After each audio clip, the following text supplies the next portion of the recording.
Nandito na naman tayo. Magandang gabi sa inyo. Ito yung kusina namin.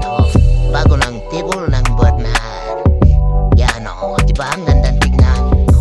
Kahit ganan yan, at least may pinagbago rin. Diba?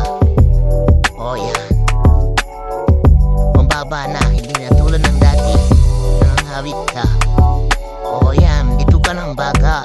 Pinapalambot. Kagaring isaw.